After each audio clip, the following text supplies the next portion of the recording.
I'm supposed to tell you that you should like, subscribe, and or follow This Is True Really News. Mhm. But let's be honest, you probably already do if you're listening. Mhm. Yeah. So unless you're a noob, you've already done that. So if you're a noob, do that. If Please. you're not a noob, get other noobs to do that for you. With Please. you. Yeah. Yeah, more like with you. Like, subscribe, follow. We deeply appreciate it.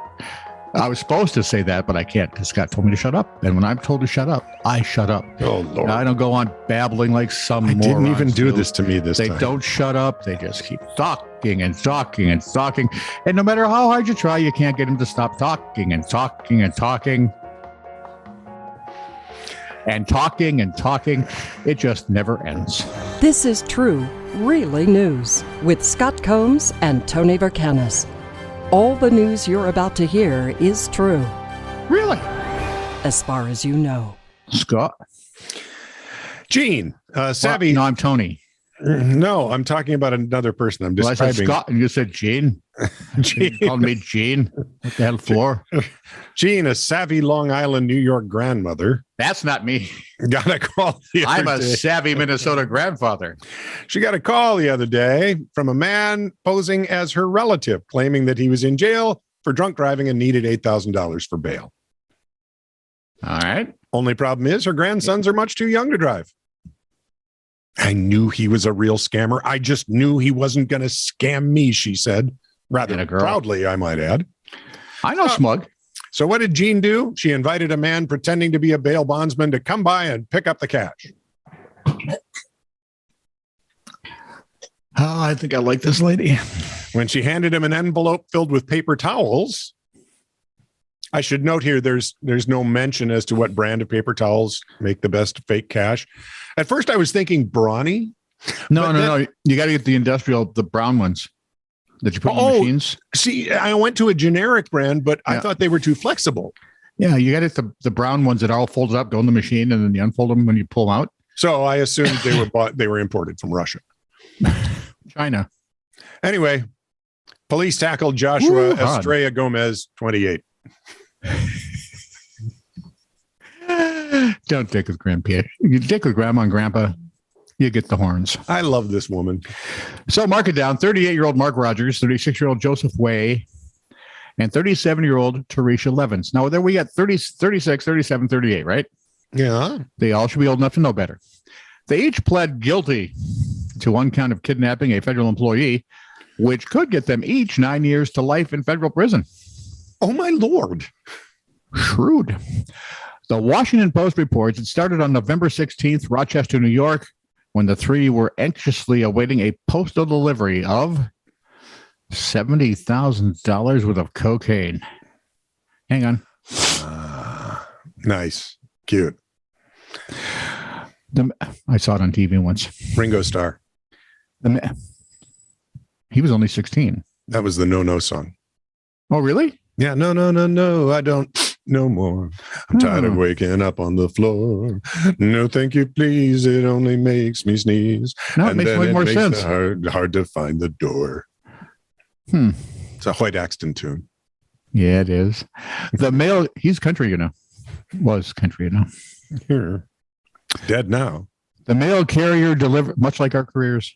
Your laugh. That's why we're here. The mail carrier delivered several other packages to the home that day, but as she stepped off the porch, the trio accused her of stealing their 70 grand worth of coke. Where's our coke? They ransacked her mail truck, then told her she was coming with them. This would be what we refer to in some places as kidnapping a federal employee, you idiots. That's the way it should be written in law. The law should say idiots. Robert Marangola is the federal prosecutor. He said in Levin's SUV, they told the employee that they were going to kill her, her children, and her mother. Probably her beagle and her next door neighbor's kids. It just gets when you're starting to and talk a family to be named later. Yeah, of your choosing. They searched her personal vehicle, then continued driving her around while threatening her. Eventually, they stopped and got out to talk. How do you threaten a person you've kidnapped? I'm going to give you such a hit. I'm going to give you a paper cut and I'm going to put lemon juice on it. I'm going to do such a hit you're going to get. I tell you. So they go outside to talk. The male supervisor then uses her smartwatch to text her supervisor. Oh, and the Rochester Police Department, because, you know, As you supervisor's do. not that bright. He may not figure out that he should call the cops. As the suspects finally dropped her off at her car, empty threats, boys and girls. This is what it gets you. Mhm. Police swarmed the SUV and arrested them. Sentencing is scheduled for sometime in April. 9 to life, kids. 9 to think it through next time. Maroons. 36, 37, and 38. I mean, they're kids to us, but they should be smarter than that. Well, if they get a little bit older, they might get very smart, like Emma Martin, 40, from Hartlepool, Durham. Well, good. She checked her electricity account the other day, only discover her electricity usage had somehow gone up a bit over the last month. The new amount scheduled for auto payment was A lot? 336,865 pounds, That's a or lot. about the cost of her entire house. That's a lot. Concerned, as you would be, Because only in Britain that amount would make you concerned. Emma tried to contact EDF to rectify the situation, but was One would think. unable to get an answer. Of course. They wouldn't answer the phone. When she finally did manage to speak with someone on the energy company's online forum, she was asked, would you like to split the payment over 36 months? No. Emma said that was just mental. I like this 40-year-old lady. See? EDF. She's- Now she can only get the company to have a clue. Yep. Well, finally, EDF admitted a mistake had been made and have since rectified Ms. Martin's bill. Thank heavens for small favors. Rob and Marcella, or is it Marcella? Smith. On Netflix, it's Marcella.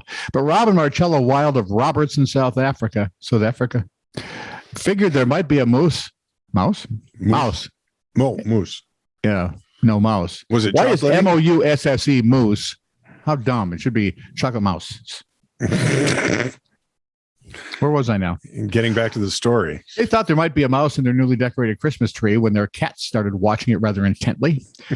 Instead, they found one of the most venomous snakes in all of Africa, a boomslang. Oh, no. Oh, yeah. According to the CNN, the wilds. Come on, that's just a funny coincidence, don't you think? A scary snake for the wilds. Oh, that is. That's funny coincidence. They called a snake catcher. They have those in Africa. Jerry, I don't want to go to that school either. What are you going to be when you grow up? Snake catcher? Don't they have those also in, like, where was it? India? They probably do. Because, a lot of Or times they have really mean in Australia. They just have people. Hey, look, there's one of the deadliest snakes in the world. Club it. and we can eat it. The wilds called the snake catcher, and Jerry Hens used snake tongs to put it on the floor. Once I had it under control, the family came right up to see the snake, he said. A scary moment turns into an exciting moment for the children. Why does this feel like a black and white newsreel thing from the 40s? Yeah, and I count me as one of the kids that go, I can see it from here. Thank you very much. Yeah. Look at that. There's a snake. Isn't that nice? Good. Get out of here. They did not kill the snake. They released it back into the wild. It was a female snake, by the way, if you're wondering. 4.5 feet long. Oh, Nope, it wasn't a kid. This is true, really news. Send email to TiTR@netradio.network.